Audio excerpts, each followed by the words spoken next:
What's up? It's your girl Rebel, aka The Voice. This is the reality recap, right? First and foremost, let me just say real quick, again, it's Rebel, I'm a talkaholic. I like to talk about stuff. This particular show, quote unquote show, I'm just gonna be talking about different reality shows that I get into.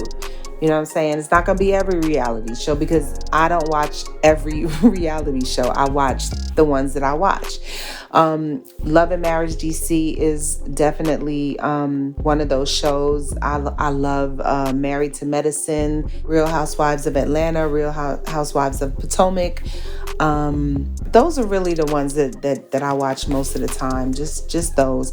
So I'm starting tonight. This episode 1 of the reality recap is gonna be Love and Marriage DC. Now I wasn't gonna do this show, but what made me decide to do it was, first of all, I watched the first season because of Monique, right? Monique and Chris. So I was already into them. So when she had that situation over there, so she came over here, had this show with Ashley and Quick, started this show on this side. So the thing is, I followed her over here.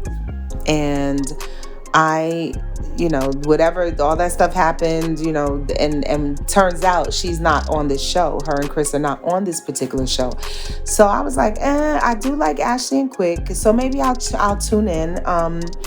I like Erana too. I like Jane. I like all of them, but I wasn't like strong on it, right? Once Monique left, I wasn't really strong on it because I came for her to begin with. When I heard that Joy and Clifton were going to be on the show, that's what made me say, okay, you know what? Let me do this show. Reason why, okay, Joy and Clifton are from Ready to Love. If y'all don't know, Ready to Love is another show that's on OWN. Really good, like little date. It's a dating show. It's very interesting. It's really good. And so they came from that show, and they were one of my favorite couples from the show. And they ended up, staying together. They're still together, like two. I'm not sure how many years later, but it's been 2 seasons since they were on the show. What got my attention was that I was like, okay, so now there is Ashley and Quick, there's Erana, and Jamie, and now there's Joy and Clifton. And I'm like, interesting. Who's she gonna get into this thing with? Because you don't get on these shows and don't have no kind of conflict. But my whole thing was, look, Joy is beautiful. She gives you that goddess vibe. She's so warm and friendly, sister girl, all of that. But however, you mess with her and she gonna show you what's good. She gonna show you what's good. She's not the kind of kumbaya spiritual girl. You know what I'm saying? She gonna show you what's good. She's one of those women that are like, I'm cool, but I can match the energy that you give me. Whatever energy you give her, she give that right back. You know what I'm saying? And that's what she is. And she's so dope and beautiful. So I was like, who think they gonna mess with this girl and get away with it? That's all. I'm tuning in for all of that. So, that's basically it. We got, again, Love and Marriage DC. This is season 2, episode 1. We got Erana and Jamie. We got Joy and Clifton. Who we don't have is Monique and Chris, who were the reason why the show even began. I'm kind of disappointed, but I understand why they have to step away and work on their situation. I'm really, really rooting for them. I ain't getting all into all of that stuff. That's their business. I'm just rooting for the black love. You know what I'm saying? I like them. I love them together, and I'm just rooting for that family. So anyway, let's get into this. Love and Marriage DC, season 2, episode 1. Let's get into it. They starting off with, everybody's talking about Monique and Chris and what their situation is. Everybody's like in denial. Nobody is happy to hear it. Nobody's happy to see it. You know what I'm saying? Everybody's like, and I feel the same way. That's what I was saying in the beginning. I feel like I came to this show for them. So I hate that they're on it. I kind of feel bad that I'm watching it and they're not on it. Not sure if they're going to show up at some point, Monique by herself or Chris by himself or them together. I don't know. But yeah, so everybody's just kind of talking about, their separation and they're using the word separation. And Ashley points out that they are in different homes at this time. And so, I ain't want to hear that. That was kind of messed up to hear. But, again, sometimes you got to go through this kind of stuff to get back together. I don't know. I'm rooting for them. I don't know how it's going to turn out. And, let me just point out, everybody is looking good. You know what I'm saying? Everybody's doing well. Everybody's flourishing and stuff. Ashley got her book and everything. Her book is popping. She about to go do some tours with her book and everything. She been busy with that. They open up with Quick at the radio station, and he's, doing his thing, his show on the radio. I'm sure he's DJing everywhere, all over the place. So he's still mad busy. Jamie's retired police officer. He retires, getting into. By the way, did y'all know he was a police officer though? I didn't know that until like the end of the first season, because like he said, he didn't talk about. They didn't highlight it in the show, but I had heard it. I had seen somebody do a story about it on YouTube, and I was really shocked to hear that. But I mean, it doesn't matter. But I'm just saying, I was like, wow. But anyway, so yeah, he's retired now and moving into the next chapter of his life. Erana is throwing this big party for their son who is about to go away. He's in a program, he's visually impaired, so he's going to be in some kind of program. And Joy and Clifton, same thing, happy couple, it's like they're transitioning. They still obviously in their honeymoon phase, because everything is sweet and giggles and love and and everything. She looks great, he does as well.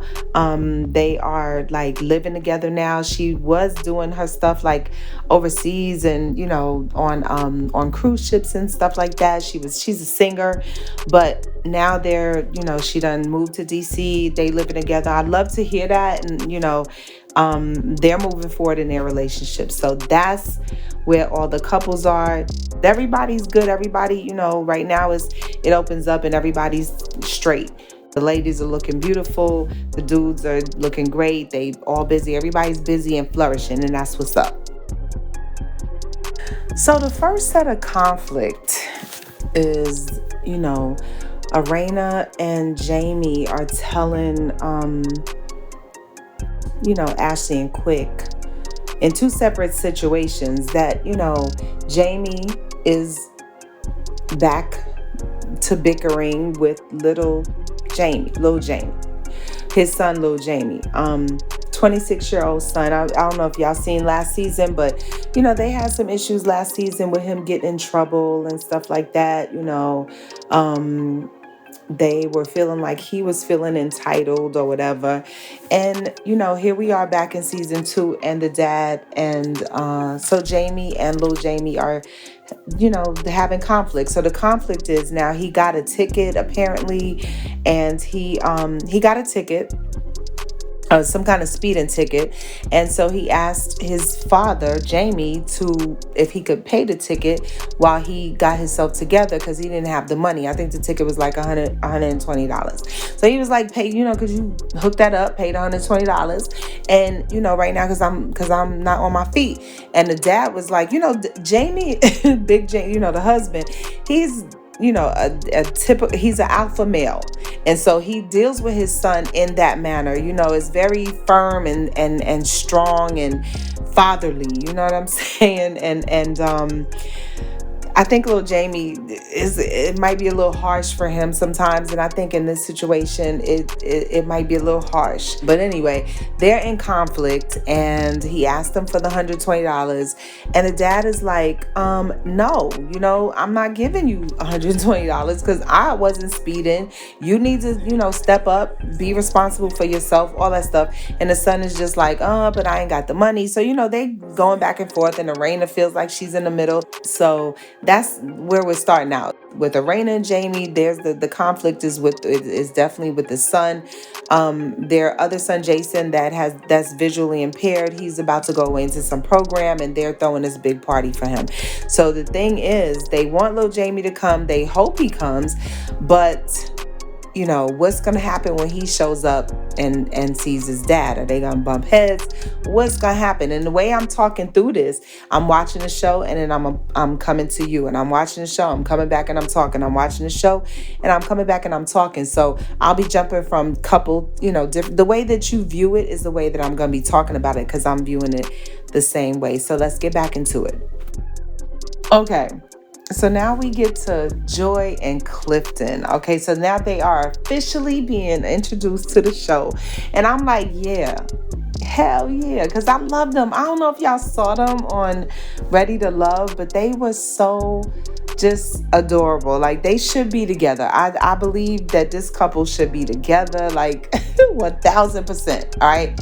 So they are together and they living together again. She used to, she was working overseas. She was singing. She's a singer, and she was working overseas in Mexico, but now they are living together. You know what I'm saying? She Clifton got this beard oil thing, going on. He's starting his own situation. He's an entrepreneur and everything. And they have decided that they're gonna this is his home, I believe, and so now they're gonna move into a home together. And boy, they showed a picture of the crib. Did y'all see the crib though? I'm looking at the crib and I'm like, okay, the crib is kind of dope. And I'm watching them, and I just love it. I mean, how could you not love it? Even if you didn't see them on Ready to Love, like, don't you love it already? Don't you just love it? I mean, I could tell they still in their honeymoon phase, but I love them together. Like the whole stuff they did on the little position stuff, and she giggles a lot. I could just tell she loves him so much. I could tell she's always been smitten by him, like from early in the process on Ready to Love. So I really believe, that she really, really is loving this man, and I believe he loves her the same. He showed that like before, so this is like a couple years later, so it's probably even better. So I just love watching them. So I heard Joy say something. I heard her two things that I noticed, like out of their little conversation in their introduction. The first thing was, he's talking about the whole kid thing. He's like, and I got two kids. I think he's got one, 18 and 4. But he says to Joy, he says, yeah, because you don't have kids and you haven't had kids, and you don't, so you don't really know, like, what that's like to raise somebody and be responsible for somebody. And so I'm just watching her. I'm watching her face when he's saying this, and she's like, yeah, I don't have kids yet. So, when she said yet, that means like stop counting her out. It's just okay. She gonna get around to it. It might have took her a little bit of time, but she found this dude. She found her dude, and Clifton is a great man, and hopefully they'll be able to build a family of their own. I did hear her say when she came back, because see, here's the thing. Well, let me tell you what she said. She said, I'm feeling, I kind of felt like, when I got here, there was no excitement. You didn't really miss me, like before. And what she means by that is that they had a long distance relationship. When they got together on the show, she was still working overseas. If you've ever been in a long distance relationship, you know that, there's always that the excitement, because you do get to miss the person. When they come, everything is like, oh, the patience is there. And, versus when somebody is constantly there, like the patience kind of wears out a little bit. And yeah, the excitement wears out a little bit. And it's not like, oh my God, hey, it ain't all that. It's like, hey, I guess. So that's the thing, that they're transitioning from a long distance relationship where there can be like a consistent I miss you factor that keeps it fresh, right? They moving from that to they're together all the time, they're in the same house, and she's saying that she doesn't feel the excitement. So I did notice that. So hopefully, and then he did the reenactment. He was like, no, let's go back and let me show you. I'm very excited for you. So he's such a great dude. I just love them as a couple. So now we move on to Ashley and Quick. In this segment, she's talking about, she got a lot of things going on. She got her book, she's promoting her book. She got her podcast thing popping off. She's booked and busy. Ashley got a lot of stuff going on. Bless her heart. I love her. She should be. She should have a lot of stuff going on. She's dope. So she goes in a room to talk to her husband. The dog jumps on the bed. Quick is like, get that damn dog off the bed. She's like, no, I'm not getting him on. Girl, if you don't get that dog off the, because he said, okay, we about to have another argument about it. So he don't like it, child. Get that dog off the bed, girl. Or find a compromise or something, because child, okay. But the dog is so cute though. So Ashley, I get it. I get it. But look, so then they get into this disagreement about their son. All right. So their son is 14 years old.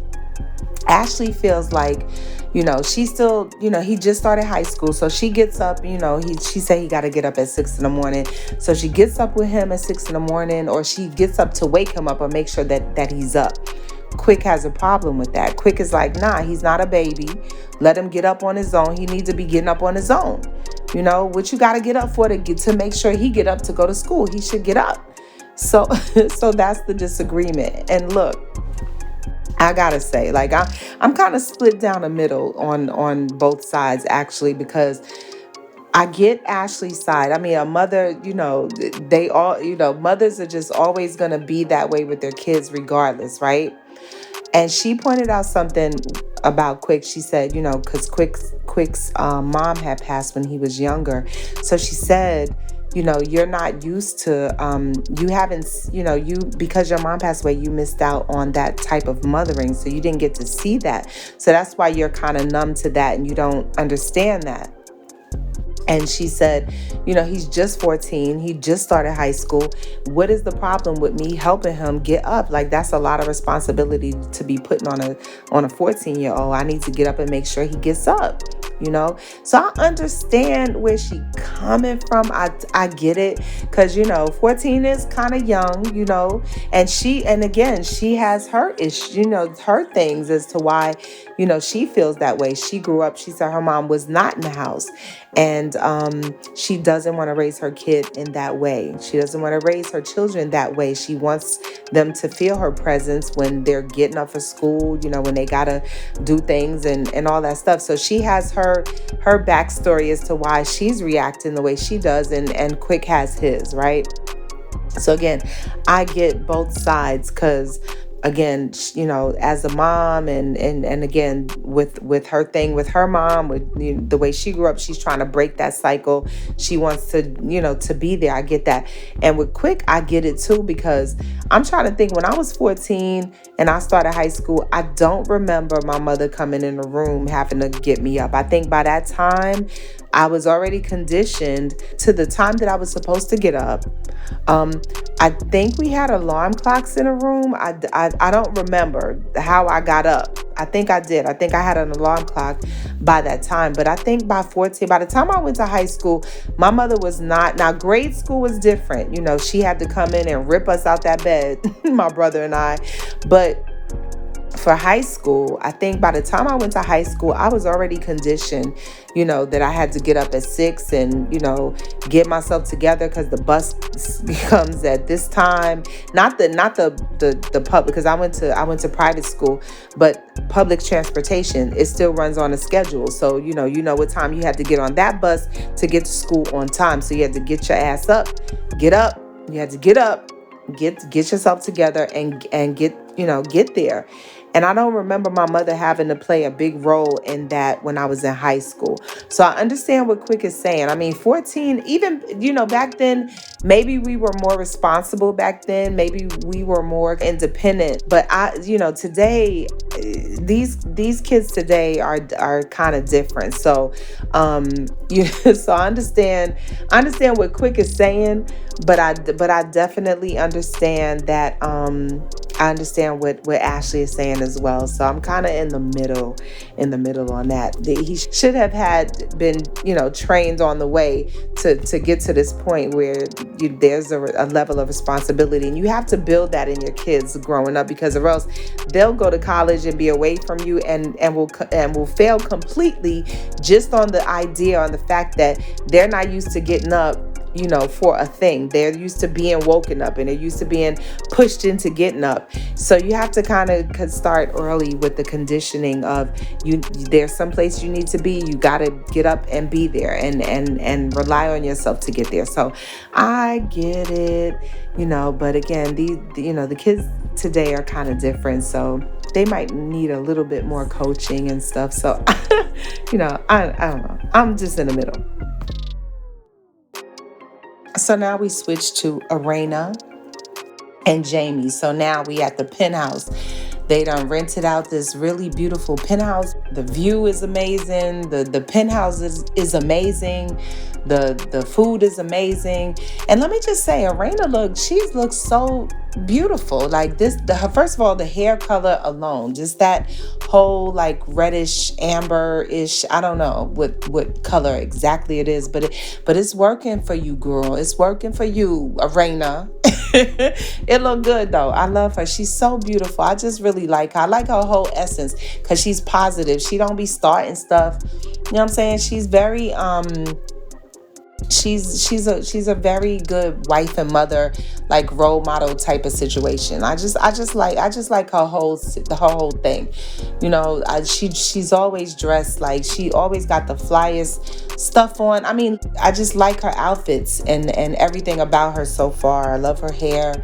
I love her outfits and everything. So they at the penthouse. She done hired her sister to do the catering and everything. Everything looks amazing, and everybody's showing up and everything. So, let's keep watching. So the man of the hour arrives, Mr. Jason Taylor, 22, their 22-year-old son. He shows up. He's so cute. He comes in, bouncing around all happy. He's so adorable. He reminds me of Music Soul Child, kind of. But he's so cute. And everybody's happy. The sister is happy. The dad is, look, Arena is so excited. Everybody's so excited. I love this. This is very dope. Very dope. So now we at the party, right? The party is going on. This is almost the last segment, so I'm waiting to see like when something about to jump off. I know something gonna jump off. I'm not sure what. I'm pretty sure. There's some things that's gonna jump off with the dad. With Jamie and little Jamie. I mean, because we don't know if he gonna show up. So, we don't know. But I'm waiting to see what's gonna happen. It's the last segment. Something always happens on these shows, right? So.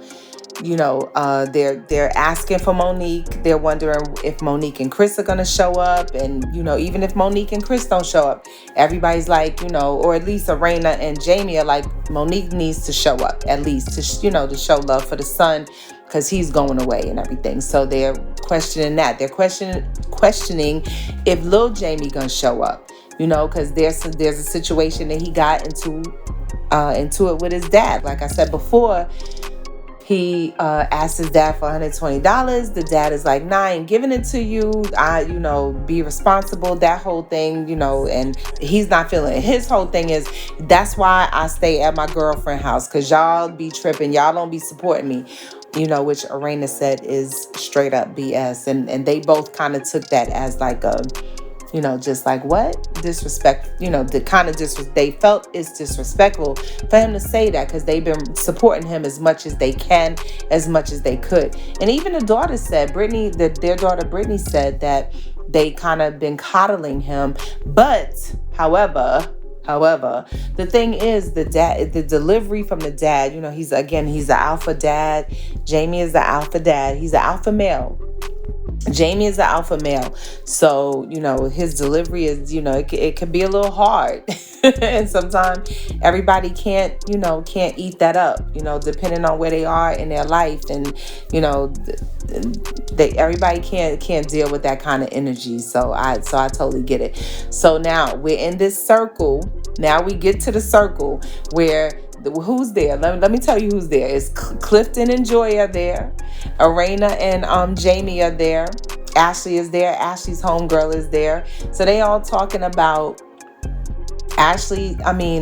Joy says that she's doing this thing for she's doing a panel, right? A Ready to Love panel for Steve and Marjorie Harvey. That they have this panel thing coming up, right? So she's going to be talking to single mothers about being ready to love. So so here we go. Here we go. So I'm watching as she's all excited about it. I'm looking at Clifton's face. Clifton is happy that she's saying everybody's happy. And I'm watching Ashley, right? So I'm like, okay, it's gonna be so her and Ashley are gonna be the ones that are gonna be like kind of bumping heads, perhaps. I'm looking at Ashley as she's talking about, her thing. She's gonna be on this panel. She's excited. Ashley's ready to. You could just tell she ready to say something. She blinking off fast. She playing with her hair. You just know she about to say something because Ashley's mouth is, it could be a little harsh. It could be a little harsh. She speak her mind. I ain't mad at that. I can always appreciate a person who speaks their mind. That's better than a phony bitch. I can't stand a phony bitch. So I appreciate Ashley and her, forwardness with the things that she says. Sometimes it'd be a little bit out of bounds. And but we gonna see. But here we go. She's talking about being on this panel, for single moms, being ready to love, and Ashley goes, "But you're not a mom." But when she says that, Clifton's neck kind of pops to the side like, what? Like, no, she didn't say that. Joy, and I'm ready to see, because I already know. Let's rewind to their introduction. He's saying to her, you don't have kids yet, and blah, blah. And she's like, not yet. So that already tells me she feels some type of way about, people counting her out as a mom, and, that whole thing. She's still gonna hold it down in that area. So they're in the circle. They say the stuff. His neck snaps.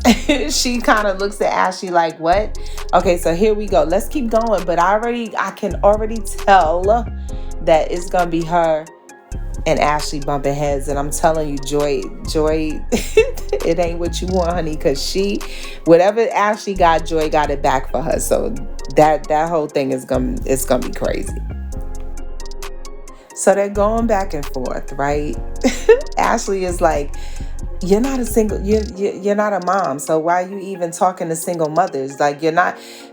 And what she should have said, I'm not gonna tell Ashley what she should have said, but I think it would have been more appropriate to say, you're not a single mom. Are you a single mom?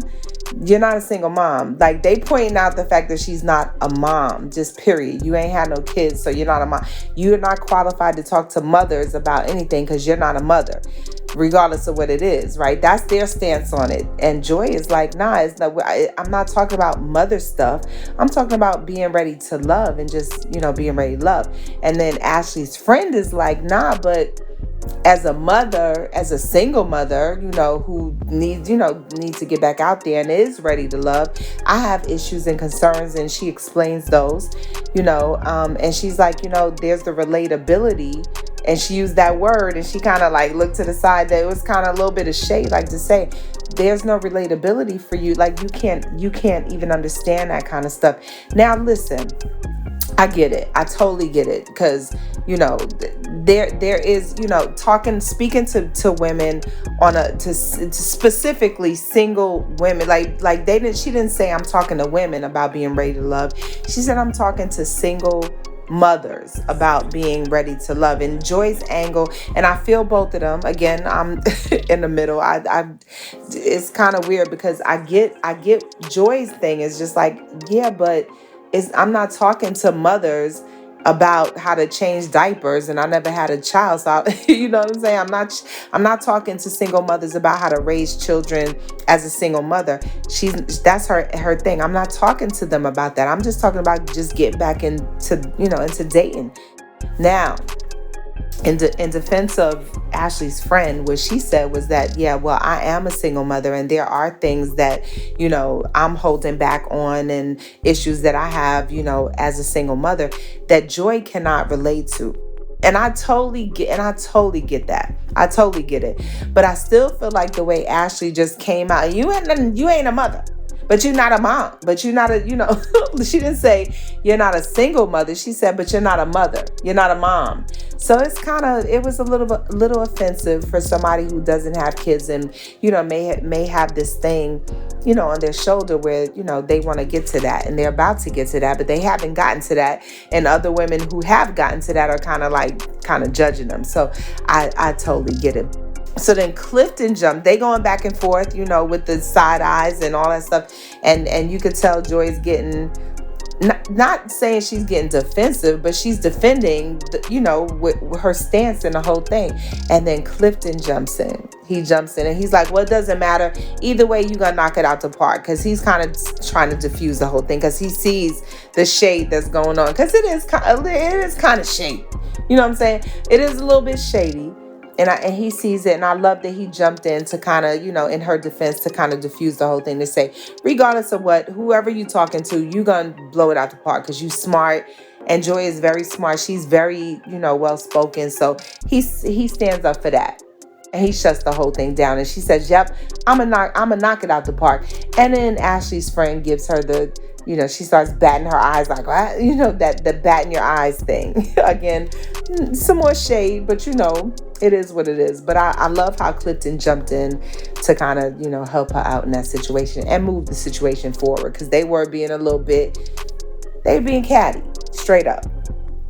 Let's keep watching. So now, like, Jamie and Lil Jamie. Jamie asks Lil Jamie to come out. Let's talk about this text thing that he sent a text. He sent a text to his girl. He sent a text to them, to the mother and to his mom and dad, Erana and Jamie, basically saying, or to his dad. Let me clarify. I believe he sent it back to his dad because he asked his father to send him, if he could cover a ticket for him for $120, and the dad was like, no. So, he sent something back like, all of this, and that's why I hang with my girl, because she hold me down, y'all don't hold me down, blah blah, all of this. So the dad is like, so when he finally shows up to the party. Lil Jamie shows up to the party, and the dad is like, okay, I'm about to drag him on out here onto this balcony, and we're going to talk. We're going to talk about the text that he sent to the son. He's talking about Lil Jamie. The text Lil Jamie sent to Jamie in response to Jamie's denial of giving him $120 to cover his ticket. So they out there, they talking, they going back and forth. Jamie is like, listen, you don't have a job, bro. Like, I can hook you up with this security situation. And Lil Jamie is like, nah, I don't want to do security. It's just, I ain't doing that. And Jamie just doesn't understand that. And I think for the son, and I'm not defending him or anything. I'm just saying, I feel like he just don't want no part of it. Like, he's straight up just like, I don't care. I'd rather just have nothing than have that. But they get into it. They go back and forth. And, the son is just like, listen, I'm out of here. I don't want to even talk about it no more. And it's about to get crazy because it's the last 3 minutes. So I already know something about to jump off. Let's keep watching. Let's see what goes down. Oh boy. So Jamie brings Lil Jamie out into the hallway because he want to talk to him. They start talking. First of all, the producer is already out there. Okay, let me pick it up from where they left off on the balcony, all right? So they had their thing on the balcony. The son is like, this some bull, this some BS. I'm out of here. He walks away. The dad is kind of following behind them. Lil Jamie apparently goes into the hallway. Next time they cut to him, he's kind of slumped down with one of the producers, over him, like, you need to talk to your dad. You need to talk to him. That's your dad, all of that, right? So then Jamie comes out, the big, the dad, and he's like, what's going on? And they kind of get into it, and the words get real stank. And that's where they left off. Oh my God. So listen, this is how this thing going. I'm all in. All right, so again, this is Love and Marriage DC. I'm talking about Erana and Jamie. I'm talking about Ashley and Quick. I'm talking about Joy and Clifton. I'm talking about the fact that Monique and Chris are not on the show, and I hate that. I wish they were, And guess what? Okay, so they showed, what's coming up throughout the season. So Winter is coming back from last season. She gonna bring some drama with her, of course, because she had drama before. It's another girl that they introduced, and I'll get it more into that when they get to her. But they done Carlos done developed the situation, because the first season was a little dry, but this season they it's looking like reality TV. You know what I'm saying?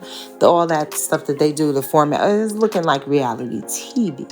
All right, and I'm here for it because I want to see what's going on with Joy. And like I said, I already see her and Ashley gonna come to their situation, and that's gonna be interesting because because Ashley, got a mouth on her, and Joy ain't having it. So, that's already a thing. It's a thing. So, all right. So again, go ahead and click that like button. Go ahead and subscribe in case you want to, follow me through this Love and Marriage season 2. I'll go ahead and talk about every single episode. Next, season 2, episode 2 coming up in the next video. Go ahead and watch it. And again, like, subscribe, share the video. It's your girl Rebel, aka The Voice. And again, this is the reality recap. See you next time.